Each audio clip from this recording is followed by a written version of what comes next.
Nggih, tiang namanya Pak Sirajuddin, Ketua Himpunan Buruh Migran Indonesia nggih. Niki ketua advokasi kami. Nah, jadi kedatangan kami untuk mengklarifikasi gitu. Apakah memang benar ini kejadiannya? Seperti apa yang kami dapatkan dari media Facebook desa begitu. Nah, itulah makanya kami juga ada berhak untuk mendampingi mereka yang seperti tertindas seperti sekarang ini atas hak-haknya begitu kan. Nah, itulah makanya kami sempat tadi sama pihak pemerintah debat sedikit gitu. Nah, besok mereka undang saya ke sana. Nah, silahkan Bapak bisa ngambil fotokopi berkasnya begitu. Itu saya makanya yang datang langsung ke sini. Kalau bisa kita minta fotokopi berkas. Karena itu yang sebagai acuan kami juga untuk membantu. Seperti permohonan dari desa, ya kan? Tanpa berkas itu kami juga tidak bisa membantu. Nah, karena banyak juga permasalahan-permasalahan yang kami tangani. Kemarin juga kita memulangkan jenazah dari Irak.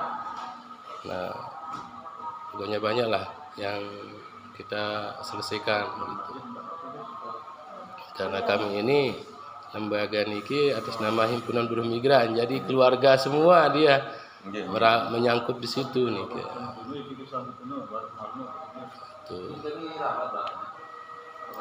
Itu yang kita minta. Buka ruangan pemuda, buka ruangan. Si yang satunya RT berapa itu? RT 6. Yang dibuahkan ke gurun lalu. Gurun lalu. Bagian RT Magaku RT 12. Yang bicara dengan Bapak Kepala nih. Oh, alhamdulillah. Kita bisa ketemu langsung dengan Bapak Kepala. Jadi kita tahu semuanya begitu dari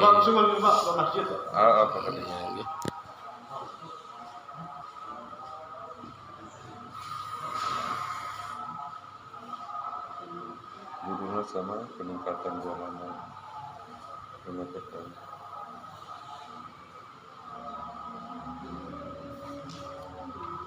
Sekarang begini Pak Kepala, kami mengharapkan dari Bapak Kepala alhamdulillah bisa menindaklanjuti ya. Yang permasalahan ini kita bekerja sama dengan semua lembaga yang membantu tentang permasalahan PMI kita, saudara kita. Ya, karena memang benar-benar butuh bantuan. Jadi harapan kami ke Bapak Kepala ke depannya begitu agar PMI kita saya tahu di sini kantong daripada PMI karena saya pernah hidup di sini. Kalau di Desa Tumbu sini saya pernah hidup Pak. Kalau di Kecamatan Suralaga ini memang iya. Ya. Kita pun pernah juga dapat program dari BP2MI karena di sini sentralnya TKI. Ya benar Pak. Nah itu yang harapan saya kepada Bapak Kepala untuk sekarang ini untuk membuat Perdes desa tentang permasalahan PMI. Itu yang kita harapkan dari Bapak Kepala.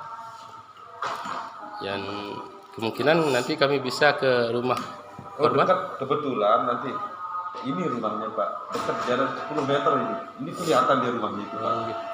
Di bawah tower niki kan, sesuai dengan dekat. alamat yang diberikan sama beliau tadi di belakang. Ya, kami merasa berterima kasih Pak Kepala sudah ketemu langsung. Kenapa yang suruh masukkan di Facebook supaya diviralkan, jangan ada oknum-oknum yang bermain di sini. Nah, ya betul. Yang kita harapkan itu. Ya. Karena kasihan dia ini cacat seumur hidup. Dia tidak bisa jalan atau bagaimana? Tidak bisa jalan. Kenapa kita tidak bawa ke rumah sakit lagi? Makanya itu akan dibawa dia pihak keluarganya. Kalau badannya ini Pak ya, bisa Bapak lihat nanti foto. Sesuai dengan yang difoto itu habis ini. Kalau ini telinganya dua-duanya. Saya mohon dari pihak desa meminta surat rekomendasi ke Disnaker Kabupaten untuk tindak lanjut ke rumah sakit. Iya. Nanti surat permohonan ya ke Disnaker Kabupaten untuk tindak lanjut ke rumah sakit. Okay? Ya, Bapak Kepala Desa nanti yang tanda tangan karena beliau penanggung jawab di desa ini. Jadi beliau yang mendesak ke Disnaker karena itu tanggung jawab mereka, ya. Jadi surat itu kita antar langsung ke Disnaker. Ya, Iya sih. Panggilan. dua Disnaker Terang sama Dinas Sosial, Pak, untuk tindak lanjut. Nanti mungkin besok bisa dibawa ke rumah sakit. Oke. Sekarang kami buat. Itu Terus yang minta. nengka jadi PT ada mau diwawancarain anak Nggih, itu, Pak. kita mau wawancara dulu sedikit Sebentar, untuk pentas. diantar staf kebetulan bukan ini Pak. Nggih, Nanti apa-apa hal yang perlu dibutuhkan nanti bisa konfirmasi ke Tiang. nggih. Karena kebetulan ini yang mengerjakan proposal batasnya hari ini. Oh, nggih. Barusan ditelepon Tiang nanti diantar oleh staf Tiang, kebetulan dekat jalan-jalan biar kendaraan nunggu biar di sini dekat. Nggih, enggak apa-apa. Karena barusan kami ke sana dari pihak DPRI dan SCTP yang datang. Alhamdulillah. Tadi pagi saya langsung kontak sana. Ada kebetulan Mbak Nunung punya, Iya. itu yang datang kan, Mbak Nunung. Nah, saya sempat memberitahukan ke beliau dan tadi juga kami informasikan ke Radar Lombok agar segera untuk diekspos karena ini menyangkut pemerintah, pertanggungjawaban pemerintah. Iya. Luar pertanggungjawaban pemerintah desa untuk sementara waktu. Karena sebelum dia berangkat dulu desa ini belum ada. Betul. Karena saya tahu sendiri Ya, karena betul. desa ini baru-baru. Dia masih belum dipilih. Nggih. Pak. Waktu itu dia berangkat tahun 2010. Nggih. Tiang ini terangkat alhamdulillah 2 periode saat ini. Tiang dilantik dulu tanggal 27 Desember tahun 2011. Nggih. Yang 2009 masih di sini dulu di desan apa namanya dekat masjid. Desan Tumbu, nggih. Di situ istri saya dulu. Siapa Namanya Rohani. Saya? Nah, ya tahu. Iya, iya. Dan nanti ada dalam kampung. Nggih. Iya. Tiang sekarang di himpunan buruh migran, yang mendirikan. Nah, alhamdulillah beliau juga ikut sama kita sebagai advokasi.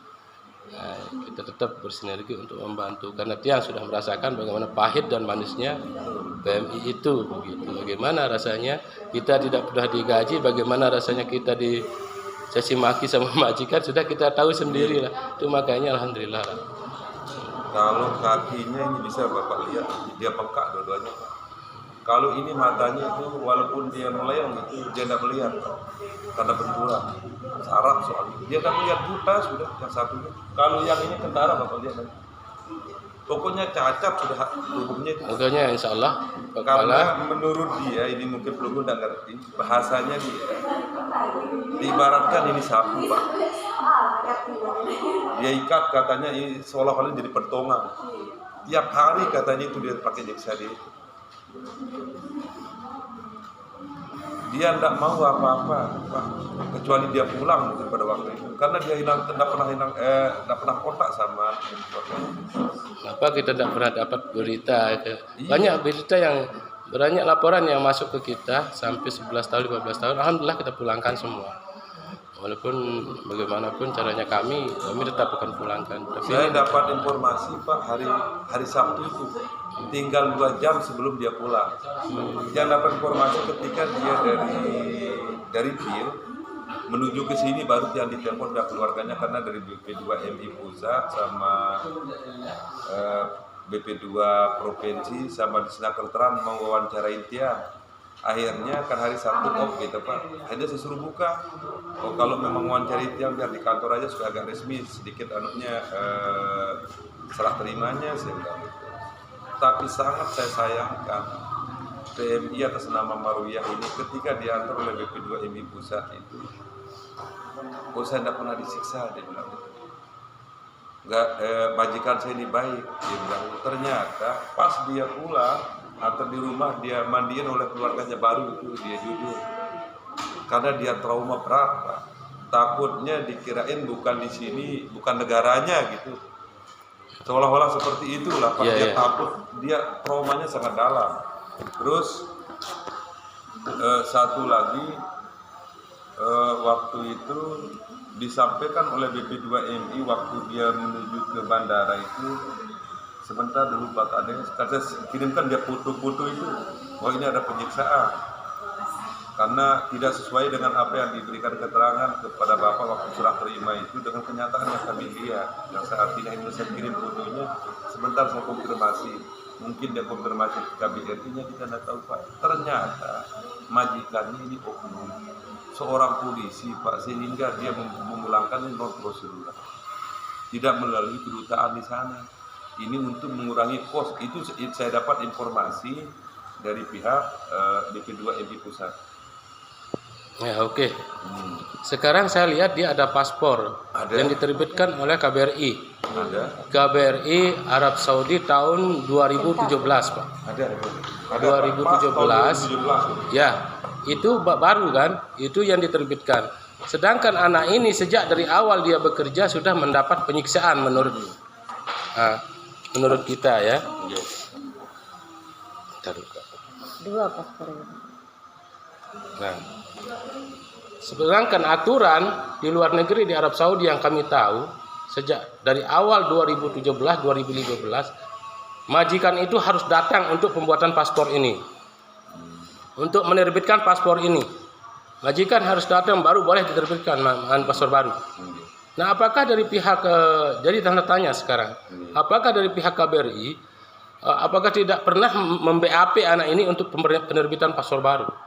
Dan apakah dia tidak tahu majikan ini begitu kan? Nah, nanti pelungguh yang tanyakan itu Pak ya. Ya. Secara detail. Tahun berapa itu dia buat Pak? 2017, Pak.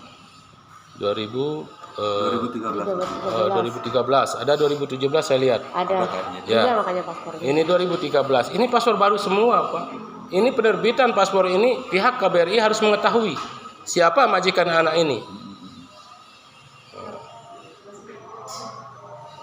Ini data kalau nggak salah ya, pernah saya lihat ini tahun 2017. 17. Ini Pak. 2017. Ya, ini saya mau lihat dulu majikannya ini. Ada nama majikan. Nama majikannya kalau nggak salah Eman nama ini.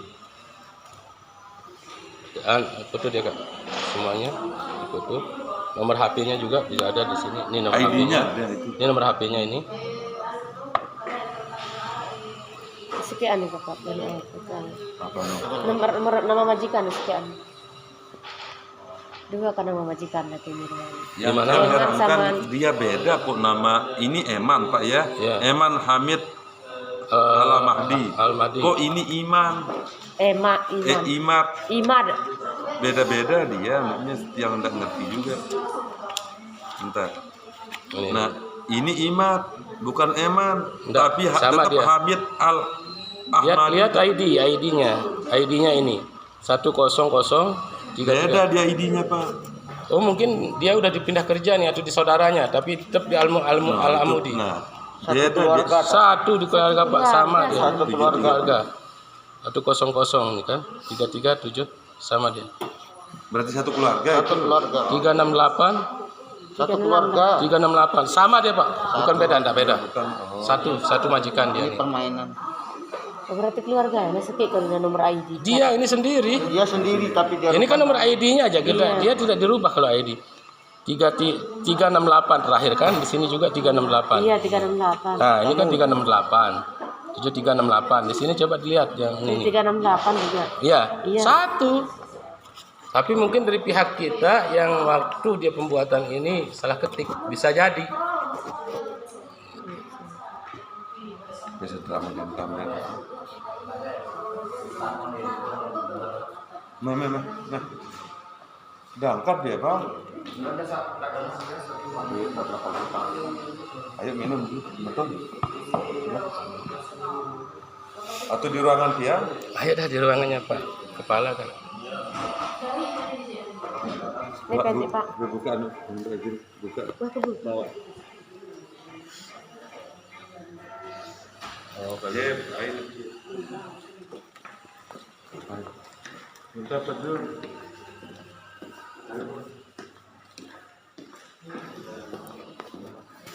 Kan nggak bisa mengelak kalau begini.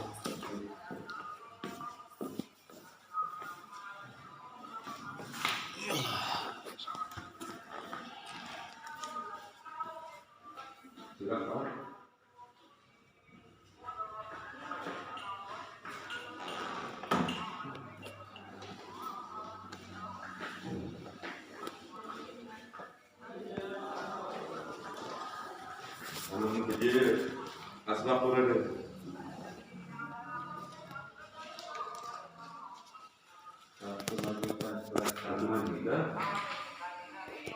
Siapapun dia, aparat apapun bagaimana. Sekarang kita akan harus desak ke pihak KBRI. Itu yang terdapat informasi dari pihak B2 ini, dia ini oknum apa? Ya. Maksudnya oknum ini apa? Polisi, dia bilang. Kalau siapapun dia sih, justru dia polisi itu sebagai pelayan. Makanan kita kalau polisi. Dia yang malah dia yang tahu aturannya itu, saya bilang itu.